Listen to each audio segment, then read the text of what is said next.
I feel great. You know, the weight cut's going well. I'm just cruising. Just got a few more pounds to use for tomorrow, and just kind of just cruising, man. Feeling good. Well, obviously, I would say that you're the better-looking fighter out of the two, but I don't know if that's going to matter on Saturday night. So, it won't matter. What exactly? This isn't a modeling competition, right? What exactly can you tell us about Fletcher? My thoughts on Fletcher? Yeah. You know, he's a respectful guy. I have no animosity towards him, but I'm dying to compete. You know, I'm dying to get in there and just fight and use all my tools now that I'm back at 155. So it makes no difference if it's him or if it's the next guy. You know, I'm just highly competitive at this point, and I have no animosity towards him.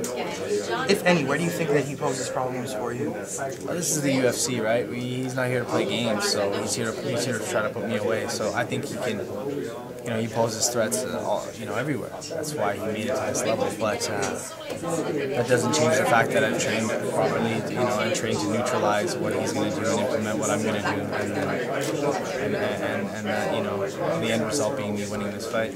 Having competed in TKO, Bellator, you've already had quite some experience under your belt.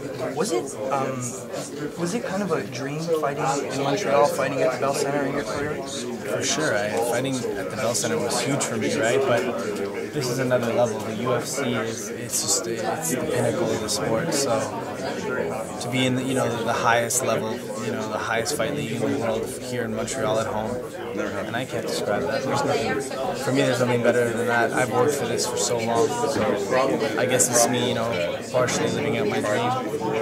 I don't want to really make this a redundant topic, but going back, you recently said that you viewed your tough experience as that, a good experience. Do you have any advice for the younger fighters that are going to be coming up and entering the house? Yeah, if you enter the house, the house is, you know, it's 80% mental and it's 20% physical. You need to go in there and you need to be focused on what's going to happen and realize, you know, this is going to be hard and I have to do it. Make sure you know your personal issues are pushed aside and you go there with a clear mind, because if not, I've seen guys go into that house, you know, a certain fighter, and 2 weeks later be half the fighters that they walked in, you know, as they walked in. So I think my advice to any young fighter going in there would just be to clear their head and make sure they're mentally prepared for it.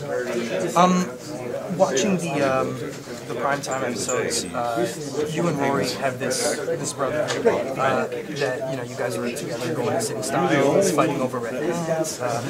What kind of an inspiration was he to you in your career? Because you're an inspiration for him to, you know, to get him up and not play so much Xbox, not be on the net so much. What kind of an inspiration does Rory bring forth to you? Well, I mean, look, I met Rory, you know, he stayed at my house for a week, and then he moved back to Kelowna, and I took a year off of fighting. When he moved into Montreal, I wasn't even fighting, you know, I had retired, and then I became friends with him again, and being around him and seeing the success he had and how hard he was working, it motivated me, and they say, you know, you are who you hang with, right?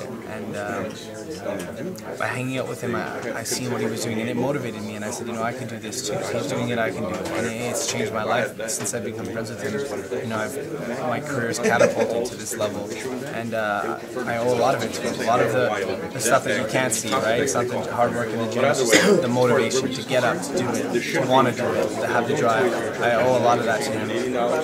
Lightweight division is quite stacked right now. You've got all kinds of guys that are dropping down, coming up for title shots.